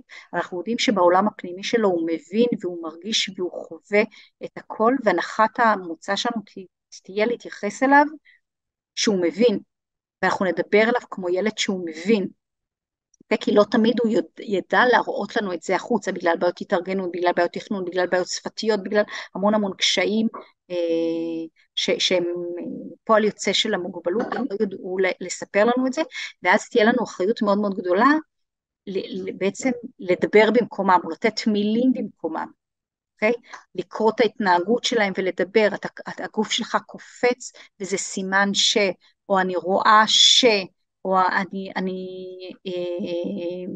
אני רואה כמה, או אמא סיפרה לי כמה היה לך קשה כשהיה צבע אדום, ואתה עכשיו כל כך מבואה על כל רעש שיש פה, אתה הולך לפינה של הגן, אוקיי? אז אני אצטרך פה לעשות עבודה אקטיבית. אנחנו יודעים שיש ילדים עם קשיים בעיבוד ובוויסות סנסורי, זאת אומרת שחוויות סנסוריות, תחושתיות, ממש נחוות בעוצמה מאוד מאוד חזקה. למשל, כל העניין של ההזקות הוא ממש נחווה ברמה של כאב פיזי בגוף, שקשה להם לשאת גירויים תחושתיים, אפילו נגיד עכשיו שהם משתלבנים, רגע, אני רגע אסיים את זה, שנייה גילה, אני רגע רוצה לסיים את הרעיון ואז אני אתן לך גם קשיים שהם קשורים במרחבים החדשים שהם נמצאים, אוקיי? הם נמצאים במרחב בגן עם עוד 30 ילדים ויש המולה וילדים קרובים אחד לשני ואולי ריחות של זהה, אוקיי? כל הרגישויות האלה של ריח, של מגע, של תנועה, הם יכולים לחוות בצורה מאוד מאוד קשה, ואנחנו צריכים להיות ערים לזה, להיות ערים ולשאול את ההורים, יש לנו ילד מוגבלות, אם יש לו איזה רגישויות, אם יש ילד שלמשל קשה לו עם המולה, אז איך אנחנו מייצרים אפילו בתוך מרחב של גן פינה, אפילו קופסה שהוא יכול להיכנס אליה כמרחב שקט ולהגיד לו, יש פה הרבה מאוד ילדים, זה לא הגן שאתה רגיל אליו, אם אתה צריך שקט אתה יכול להיכנס לפינה הזאת, יש ילדים שאנחנו ממש ניתן להם אטמי אוזניים או אוזניות כדי שיהיה להם פחות רעש, אוקיי? יש ילדים שאנחנו יודעים שרוב הילדים נרגעים מחיבוק, יש ילדים שהחיבוק הוא יחווה אצלם בצורה שהיא כואבת, ואנחנו נצטרך לשאול את ההורים מה עוזר להם להירגע, אוקיי? אולי מגע באיזשהו חפץ, אולי אפילו לצפות באיזשהו סרטון, אוקיי? כל ילד עם מה שמדבר אליו, והורים מכירים טוב את הילדים שלהם, להיעזר באינפורמציה הזאת, אם יש לכם ילדי חינוך מיוחד שמשולבים, תשאלו אותם מה עוזר לילדים שלהם, הם מכירים, הם כבר עברו אירועים של צבע אדום, נכון, הם לא עברו אירוע כזה, אבל הם עברו מספיק אירועים, שמהם הם יכולים ללמוד מה יכול לעזור לילד שלהם, ומה מרגיע. ילדים כאלה צריכים הרבה יותר תמיכה בתמונות, כדי לתווך להם את המציאות, אוקיי?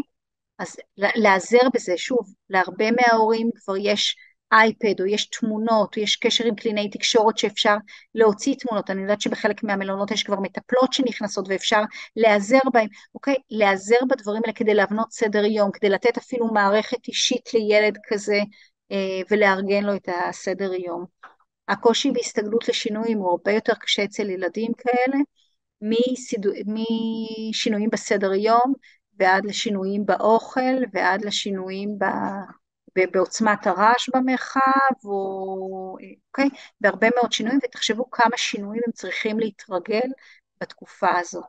ואני אגיד שילדים מיוחדים, אנחנו יודעים שרמת הסטרס, רמת המצוקה ההורית, היא גם ברגעי ביטחון, גם במצבים של ביטחון, היא יותר גבוהה. אז אנחנו גם פוגשים הורים שהם יותר חרדים, יש לנו פה תפקיד, אמרנו, להרגיע את ההורים כדי שהם יוכלו לשדר ביטחון לילד. אז אני אהיה יותר רגישה להורים האלה ולרמת החרדה שהם משדרים לי. זאת אומרת, אני בעצם מחזיק גם את המורכבות של הפרופיל האוטיסטי, מי זה הילד, מה הוא מבין, איזה סוג תיווך הוא צריך, אם הוא צריך את זה בתמונות, אם הוא צריך את זה באייפד, אני אצטרך לתת לו את ההתאמות שנדרשות, אם זה פינה יותר שקטה, אם זה אוזניות, אם זה הסבר שהוא מלווה בתמונות, אוקיי, כל ילד עם מה שהוא צריך, והנוכחות שלי כדמות מארגנת, מבססת ומתווכת תהיה מאוד מאוד משמעותית, ובמקום הזה אני מאוד מאוד אעזר בהורים ובמה שהם יודעים על הילדים שלהם. אוקיי, זה ככה דיברנו, אני כן רוצה אולי להוסיף עוד שני דברים. יש הרבה ילדים שאנחנו נראה שחלק מההתמודדות שלהם זה לאסוף מידע, שהם יודעים לדקלם לנו מה פריסת הכוחות בעזה, כמה נפגעים, כמה, כאילו מדקלמים, ילדים לחמש שיודעים לתת לנו פריסה. צריך רגע לראות האם איסוף המידע הזה הוא מגביר חרדה או מפחית חרדה. והרבה פעמים מהאיסוף מידע הזה, והשאלות האלה, על מה קורה, מתי נכנסים, כמה זה, כאילו, הן שאלות שהמטרה שלהן היא לא להרגיע את החרדה, אלא הן מציפות, ואנחנו נצטרך רגע למנן מה הילד יודע ולמה הוא חשוף, כדי לעזור לו להיות הרבה יותר רגוע.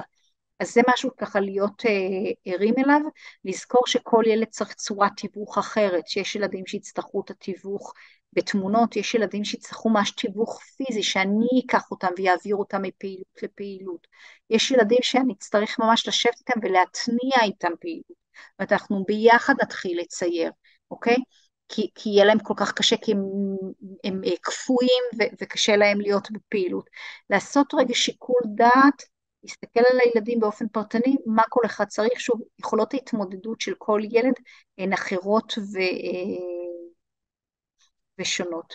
אוקיי, על הדברים האלה דיברנו. אני רוצה ככה מילה נוספת עלינו, ובזה אנחנו נסיים ונפתח רגע לשאלות ולדיון, ולדבר עלינו. אתם נמצאים בחזית. יודעים או לא יודעים, אתם נמצאים בחזית. אתם נמצאים, המלונות הם סביבה מאוד קשה, מאוד מציפה,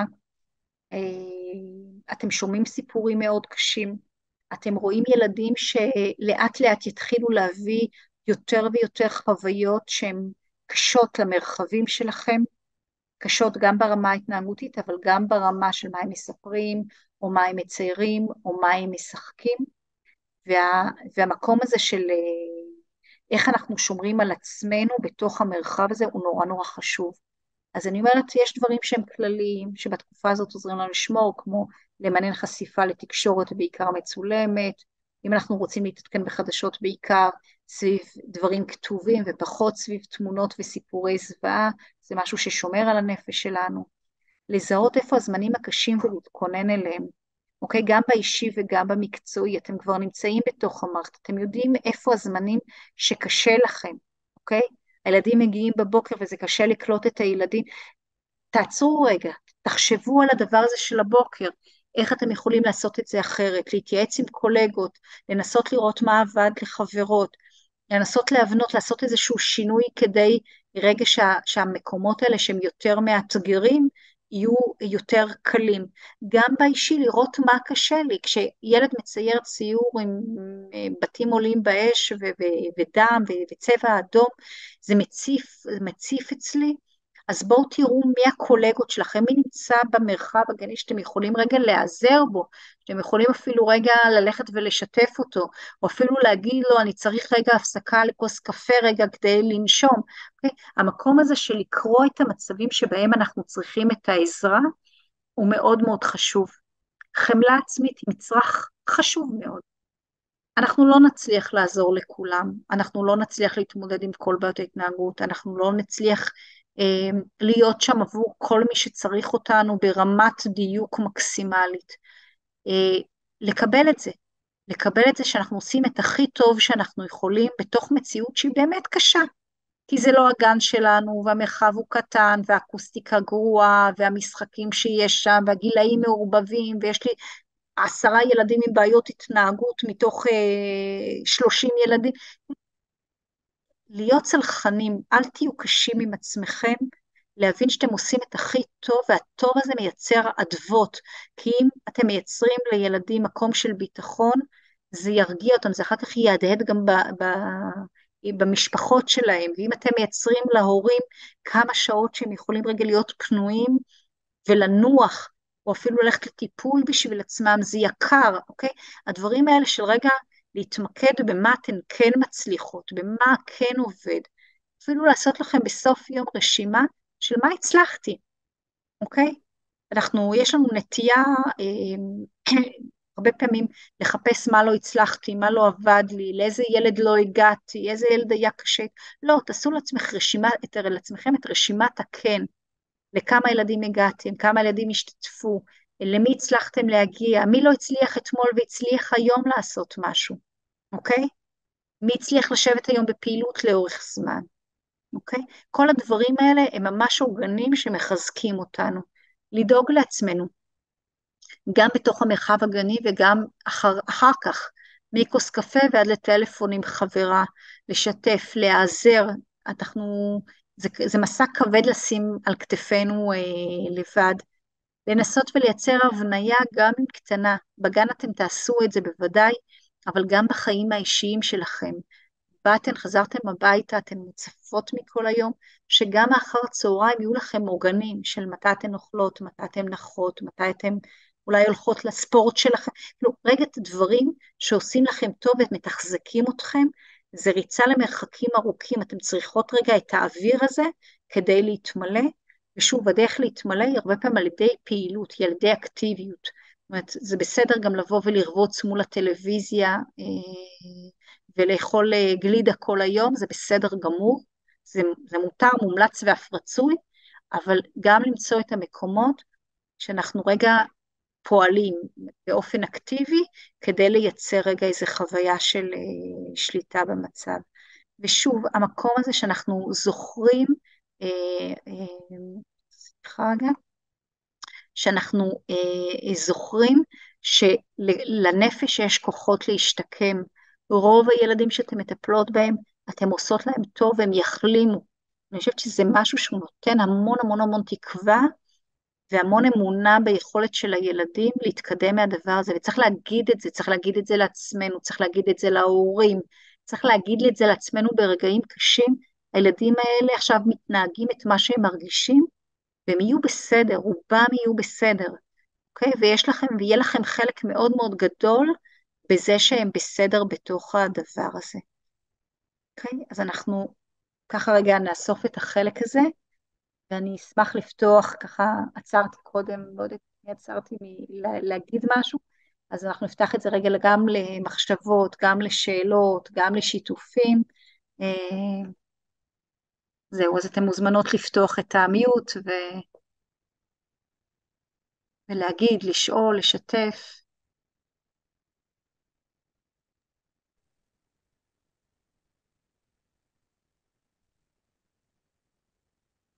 טוב, אני אשמח להגיד משהו, למרות שאני אורחת פה. אני התנדבתי שבוע במעלה 5 עם האנשים המופלאים פה שנמצאים בזום, והעבירו אותי לעץ הזית בירושלים, שזה מפוני שדרות, אז זה באמת סיפור קצת אחר, אוכלוסייה אחרת, הם לא באו כקבוצה, כל אחד בעיר זה יותר מפוזר. מה שככה הכי, קודם כל, בעיניי היה מרתק כל מה שאמרת, וממש ממש חשוב, זה חיזק לי הרבה דברים, וזה חידש לי הרבה דברים, והדבר שהכי חידש לי, שאני ככה מתלבטת, למרות שאת ככה אמרת את זה בצורה מאוד נחרצת, שכן לדבר, אנחנו תמיד למדנו בכל המקומות שאי פעם הבאתי, וכל דברים, מה שעולה מהילד, אז כמובן להתייחס, אבל לא לתת לזה מילים, או לא לדבר על זה, אלא אם כן זה עלה מהילד, ואת דווקא אומרת, תנו לזה מקום, כאילו... לגמרי, לגמרי. לא יש לנו הגן המון המון ידע על טראומה אצל ילדים, אוקיי? ואנחנו יודעים גם ממחקר, גם מהשדה הקליני, שהדיבור הזה הוא דיבור מארגן ומבסט. יש חשיבות מאוד גדולה לדבר, אנחנו מדברים עם תינוקות, אוקיי? יותר מזה, עם תינוקות אנחנו מדברים, עם ילדים עם מוגבלויות קשות אנחנו מדברים. שוב, המקום הזה של החוויה, הרי הם חוו את האירועים הקשים. ואין להם עדיין את המשאבים בתוכם לארגן את החוויה, אין להם את המילים, אין להם את היכולת הקוגניטיבית אפילו לסדר להם את מה שקרה, להבין שהתגובות שלהם, שזה שהם לא אוכלים, שזה שהם לא ישנים, שזה שהם מרביצים, קשור בכלל לאירועים שהם עברו. ותחשבו איזה חוויית בדידות זאת, ואיזה חוויה של אני משתגע, אני לא מבין מה קורה לי בגוף, לילד שלא מקבל הסבר. ההסבר שלנו נותן פשר, הפשר הזה הוא מארגן, הוא ממש מרגיע. אז יש לנו פה תפקיד נורא נורא חשוב לדבר עם ילדים, ואני אגיד גם עם הילדים הפרטיים שלנו, גם הילדים שאנחנו עובדים בהם, בכל המרחבים ילדים צריכים לשמוע הסבר, כי הם נשענים עלינו, והמילים שלנו, גם אם הן מאוד פשוטות, שוב, אני לא מתחילה עכשיו בחפירות, לא על המצב, משהו מאוד מאוד פשוט, אוקיי? הייתם כאילו, אפילו לדבר על, היה הרבה צבע אדום, וזה היה נורא נורא מפחיד, או עכשיו עברתם שינוי ואתם לא גרים בבית, והגן הזה הוא חדש, כאילו, אני באמת מדברת ברמה הכי בסיסית, הכי בסיסית עם ילדים. עם ילדים יותר גדולים אני יכולה להרחיב את זה קצת, אוקיי? להגיד, אנחנו במלחמה, אוקיי? יש ילדים ל5, 6, אני יכולה ממש להגיד, אנחנו במלחמה, או יש, כמו שילדים רבים, אז אנחנו רבים, יש אנשים שרבים איתנו, ובגלל זה הם רוצים לפגוע בנו, אוקיי? והם עשו את כל הדברים המפחידים שבגללם אתם לא בבית שלכם, אוקיי? אני יכולה לדבר את זה, אבל אני צריכה לדבר את זה. אני רוצה לדבר את זה כדי שהם יבינו מה קורה. זה מרגיע, זה גם ממקם אתכם, את ההורים, את כל מי שמדבר, כדמויות שאני יכול לסמוך עליהם, הם רגע יודעים מה קורה פה.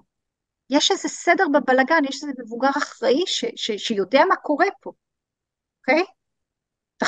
תחשבו, ושוב, אני לא רוצה להכניס פוליטיקה, אבל כמה אנחנו חיכינו לנאום של ראש הממשלה, או של מישהו שידבר איתנו, אוקיי? אנחנו נושאים עיניים למישהו שרגע יגיד לנו משהו, גם אם הוא לא מחדש לנו כלום.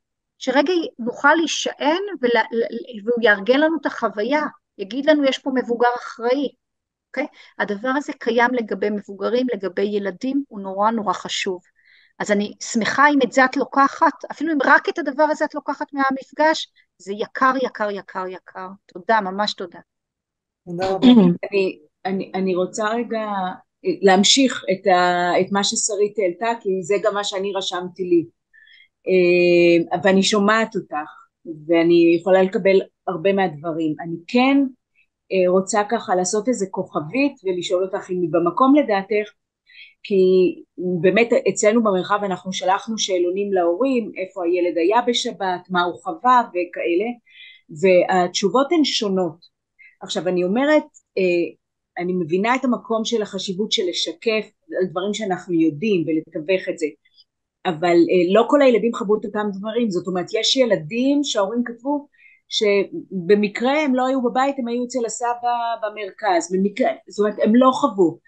ואני חושבת שצריך כן רגע להיזהר מה אנחנו אומרים למי. זאת אומרת, ברגע שיש לנו את האינפורמציה מה הילד חווה, אז אני מבינה, אבל לא כולם חוו את אותם דברים. נכון, ודורית זו נקודה חשובה, וגם אמרתי אותה קודם, שחלק גדול מהילדים, הדיבור שלנו איתם יהיה בעקבות דברים שהם מעלים. ילד יצייר ציור של מישהו יורה במישהו אחר, אוקיי? אני לא יכולה להתעלם מדבר כזה, אני לא יכולה להגיד, אני אשמור את זה לפסיכולוגית שתעשה איתו התערבות, אני חייבת להגיב, אוקיי? אני יכולה, עם ילדים אחרים אני אדבר על האירוע הטראומטי דווקא סביב העניין של השינוי, שאנחנו בגן חדש, שהרבה דברים השתנו, אוקיי? גם אם אני לא זוכרת עד הסוף את הסיפור, אני הרי לא זוכרת את הסיפור, יש לי עכשיו 40 ילדים בגן, לא זוכרת, כי זה היה בממד 20 שעות, זה היה, דפקו לו בדלת, זה היה, אוקיי? במקרים שזה עולה באופן ספציפי, אז אני אתייחס לזה, אבל במקרים אחרים, אני אוכל להגיד, כל כך הרבה דברים השתנו, אוקיי? או הילדים שאני יודעת שבאו מיישובים שבהם היה, או שההורים מספרים לנו שהם היו, או שאני רואה שהם קופצים מהאזעקות, אז אני אגיד, אתה רגיל שיש צבע אדום, וזה נורא נורא מפחיד, אבל פה אתה בטוח, פה זה הרעש הזה הוא רק מפחיד, זה רק כיסא שנגרר, אוקיי? אני אוספת, זה לא שאני עכשיו אומרת לכולם, יש לי איזה מתכון של איזה סיפור אני נותנת לכולם, ממש ממש לא.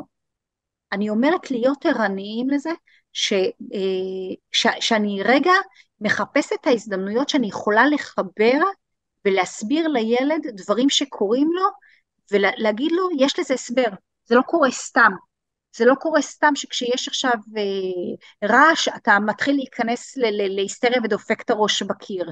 זה לא סתם שעכשיו בורח לך פיפי. זה לא סתם שעכשיו אתה רוצה כל הזמן לברוח ובוכה אמא, אמא, אמא, אוקיי?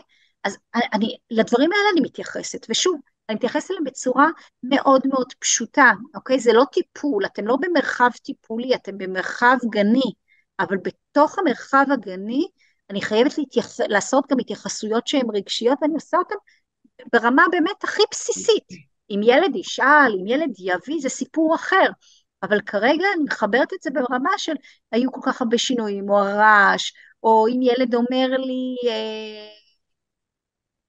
משחק נגיד עם ילד אחר שתיזהר, באים, אל תפתח את הדלת לאף אחד, אני צריכה להתייחס לזה, אוקיי? שני ילדים משחקים, אל תפתח את הדלת, באים להרוג אותנו, אוקיי? יכול לקרות בגן. אני רוצה שכל אחת שעומדת פה תוכל להגיד לילדים, וואו, איזה דברים קשים אתם עברתם, אתם ממש משחקים את זה, אתם מראים לי מה קרה לכם, איזה גיבורים אתם, שאתם פה ואתם יכולים לשחק את זה. אתם ממש ילדים חזקים, אנחנו עכשיו משחקים, פה בטוח, אוקיי? המקום הזה של עכשיו בטוח, לעומת המקום המסוכן שהיה, הוא אלמנט שאני רוצה שישמעו אותו, אוקיי? כן. וילדים יעלו דברים של פחדים, אוקיי? זה לא אומר שעכשיו אני יושבת במפגש ובואו נפתח, לא, ממש לא, אוקיי? זה יהיה אישי, וגם אם דברים ייפתחו במפגש, יהיו דברים שהם כלליים, אנחנו מתרגלים, יש פה ילדים שקשה להם, נגיד אם יש מפגש והרבה ילדים צועקים, אז אני יכולה רגע לדבר את זה ולהגיד, אתם יודעים, אנחנו גן חדש, אנחנו לא מכירים, יש פה הרבה חברים שאנחנו לא מכירים, זה לא המקום שאתם רגילים, להרבה ילדים קשה להתרגל, אנחנו נעזור להם, אוקיי? כדי שאפילו הילדים שכן יושבים במפגש יבינו רגע מה זה ההיסטריה הזאת שקורית פה, ואם זה מקום בטוח או לא מקום בטוח, אז אלה דברים שאני כן אגיד במרחב. בסדר? אני אשמח להצטרף במשהו שקצת, זה איזושהי מחשבה שאולי קצת ממשיכה את מה שאמרה דורית, ואני אשמח לשמוע איך את רואה את זה, כי ככה עלתה לי תוך כדי הדברים מחשבה, שיש גבול מאוד דק ומבלבל בין לתת לילד מילים למה שהוא חווה, לבין לשים לו מילים שהם לא, שרק גורמות לו להרגיש עוד יותר לא מובן, כי זה לא הסיטואציה, כי כשילד משחק או מצייר במישהו יורה במישהו זה מאוד מאוד ברור, אבל כשלילד קשה והוא מרביץ, יכול להיות באמת שהוא בכלל לא חווה שום דבר מהמלחמה, והיה אצל הסבתא, והטראומה שהוא חווה כרגע זה מזה שאבא ואמא כל היום ביחד, ואבא מקלל את אמא כל היום.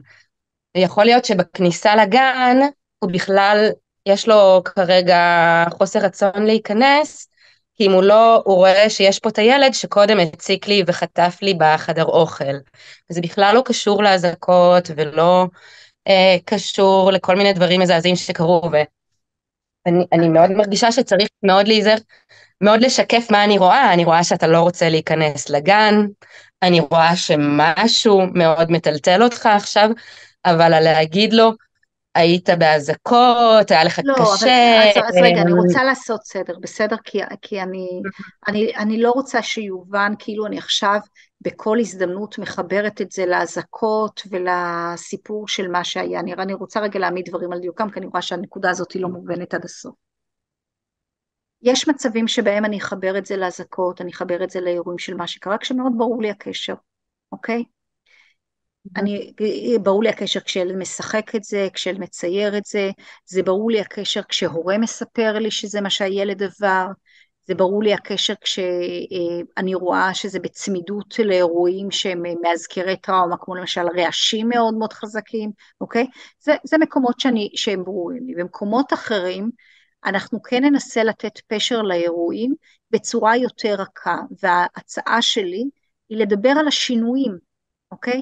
כי המקום הזה של להגיד כל כך הרבה דברים אתה צריך להתרגל לכל כך הרבה דברים חדשים, זה בעצם משהו שמכיל בתוכו גם את המעבר מהבית, גם את השינויים של מה שהיה בזה, בלי בעצם לדבר את הדבר עצמו ולהסתבך בו. ואז אני יכולה להגיד, כל כך הרבה דברים השתנו, אנחנו בגן חדש, ואתה עוד לא מכיר, ואנחנו אפילו עוד לא מכירים את כל הכללים אצלנו בגן, ואנחנו נעזור, אוקיי? זה משהו שיש בו איזו עמדה שהיא חומלת ורגישה עבור הילד, והיא מארגנת לו את החוויה. זה לא אומר שעכשיו בכל שיח שלי עם ילד אני אדחוף מחבלים היו אצלך במושב, אוקיי? זה אומר שאני אהיה רגישה לדבר עם הילדים ולנסות לחבר איפה שאני יכולה לחבר, ויהיו מצבים שבהם נרגיש שזה באמת לא שייך. ילד הרביץ לילד ובגלל זה הוא מחטיף לו, אוקיי? וזה לא שייך לשום דבר, ואני צריכה לעשות שם התערבות שהיא קשורה לדבר אנחנו לא הזה יודעות, אני חושבת שנצרכת המון צניעות, כי כאילו אנחנו לא יודעות באמת מה הם הטריגרים, מורן, אפילו שהיה משהו לאומי מאוד גדול. מורן, אני שוב דיברתי על העניין הזה של החמלה העצמית. הניסיון שלנו לדייק ב100% כל מילה שאנחנו אומרים בכל הקשר, היא לא מציאותית. אתה עשית מיטב שאת יכולה, ובמצבים שבהם זה מרגיש לך בנוח לעשות חיבורים, אתה עשי אותה, ובמצבים שבהם את מרגישה שהמילים האלה הן פחות מרגישות בנוח, אז את לא תעשי אותם, אוקיי? ובמצבים שאת לא יודעת, את לא תעשי אותם.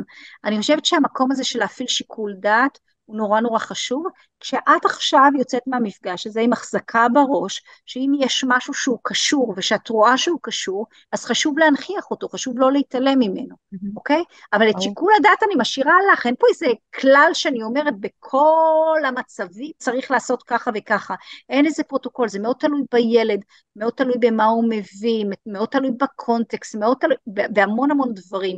אני נותנת לך כלי שאת צריכה להשתמש בו, בהתאמה, בשיקול דעת, אוקיי? אבל כשאם זה יבוא לפתחך, אם ילד עכשיו צייר, אם ילד עכשיו אמר, אם ילד עכשיו שוכב עליך ואומר לך משהו שקשור, זה שלא תאבדי את המילים, שתביני שאת צריכה לשתף איתו פעולה, זה שלא תגידי לעצמך, אני לא מדברת על זה כי אני לא פסיכולוגית, לא. את דמות ההתקשרות שלו כרגע, ואת צריכה להגיב, ויש לך עכשיו את הכלים, איך להגיב במשולש, אירוע טראומטי, סימפטומים, החזקת תקווה, או המקום שלנו כמי ששומרים עליו, זה הכללים, אוקיי? יש לך את זה בארגז הכלים שלך, מתי תשתמשי? כמו כל דבר, תשתמשי לפי שיקול דעת שלך. בסדר? אני רוצה פשוט להצטרף למורן, כי אנחנו עובדות, אנחנו עבדנו ביחד עד עכשיו. המרחבים שלנו באילת הם בינתיים מרחבים באמת של ילדים מכל הגילאים, מגיל חצי שנה ועד גיל 8 ו9 וגם 10. וההורים גם נמצאים במרחב עם הילדים. זה לא גן. זה מרחב, זה לא גן. האם אי אפשר, אם אני רואה איזשהו משהו אני מבינה כשאת מדברת על גן, כי כרגע אני הבן אדם, האם בתוך מרחב כזה אני צריכה להתערב ברמה הזאת, או לתת להורים, או לשאול את ההורים? הנטייה שלנו היא שמי שיעשה את ההתערבויות האלה, או הרצון הוא שההורים יעשו את ההתערבויות האלה. אוקיי? יש ערך לזה שההורה הוא דמות ההתקשרות המרכזית, ושהוא יעשה את ההתערבויות ואת התיווך. אני אגיד שיש צוותים שנמצאים במלונות, באילת אני יודעת שיש צוותים שעובדים עם הגיל הרך, ומלמדים הורים את השפה הזאת של איך לדבר עם הילדים. עדיין לא כל ההורים משתמשים בשפה הזאת, היא חדשה. היא חדשה להרבה אנשים, כמו שלחלק מכם היא חדשה גם עכשיו, אוקיי? ואני חושבת שזה שוב, זה להפעיל שיקול דעת. יש מצבים שבהם אני אגיד לאמא, אמא, את שומעת מה הוא מספר? הוא מספר שכל כך קשה לו. את רוצה להגיד לו משהו? או נראה לי שהוא כל כך צריך חיבוק שלך עכשיו, אוקיי? אני אעשה דברים שמחזקים את הקשר. אני חושבת שצריך להפעיל שיקול דעת, אין לי פה איזה כלל שמתאים לכל המצבים. אני חושבת שאם במרחבים כאלה שהם דיאדים, יש הרבה יותר הזדמנויות שבהם אפשר לעשות התערבויות ילד הורה. אני חושבת שכן כדאי להיות בקשר עם אנשי טיפול, אני יודעת שיש חבר'ה שעובדים איתי ב-CPP, בטיפול ילד הורה, שירדו למלונות באילת, ואפשר אפילו לדבר איתם שיעשו התערבויות שהן קבוצתיות, קבוצה להורים, כדי לתת להם את השפה הזאת ואת הכלים האלה. אין לי בעיה גם אם יש מלון ספציפי שאתם מרגישים שיש צורך כזה, אז אני אחבר את המטפלים שמתמחים בטראומה בילדים, שתגידו לי, תסמנו לי דרך דורית, ואני אדאג שמטפלים יעשו שם קבוצת הורים, יסבירו, כאילו זה צרכים שאתם יכולים להציף, ולגמרי אני חושבת שיש לזה ערך. בסדר? אנחנו, עוד שאלה אחרונה, ואנחנו ממש נצטרך לסיים. אז אם עוד מישהו ככה רוצה להגיד משהו, לשאול, לבקש, להעיר, אז אנחנו נעשה את זה, ואם לא, אז אנחנו נסיים. אז אני אשאל אותך אם עבדת ביוזמה פעם. ביוזמה מודיעין. במודיעין, לפני הרבה הרבה הרבה שנים. אז עבדנו ביחד. באמת? לפני זה, נראה לי 20 שנה, כשרק הגעתי למודיעין, נכון. רונית, אני רוצה להגיד המון תודה. אני חושבת שזה, עבורי זה היה מרתק. זה חידד דברים, זה חיזק דברים, זה פתח גם דברים חדשים. אני חושבת שמאוד חשוב לנו היה לשמוע את זה, מאוד חשוב גם, אני מרגישה שמאוד חשובה התחזוקה של הדברים, ככה נאמרו המון דברים, אני חושבת שאני יודעת שאני עוד אחזור אליהם, ואצפה שוב בהקלטה ובמצגת, ככה כדי שדברים יתחדדו. אז המון המון המון תודה. תודה במיוחד, אני רוצה להגיד על השקף ככה האחרון, שאיך עוזרים לעצמנו. אני חושבת שזה נורא נורא חשוב, כולנו במשימה הזאת ככה עם כל הלב ועם המון המון רצון ועם המון נתינה, ולפעמים אנחנו שוכחים את המקום של החמלה העצמית, של הרגע התנחתה, של רגע שאני לא יכולה להיות מושלמת, ואת ככה אמרת את זה נורא יפה, ואני ממש מודה לך על זה, ומקווה שכולם לוקחות את זה איתן. אני פשוט מאמינה אם לא נהיה כאלה כלפי עצמנו, נתקשה לאורך זמן לתת לאחרים שאנחנו כל כך רוצות לעשות את זה. אז ממש תודה על זה. תודה לכן ותודה על העבודה שלכם.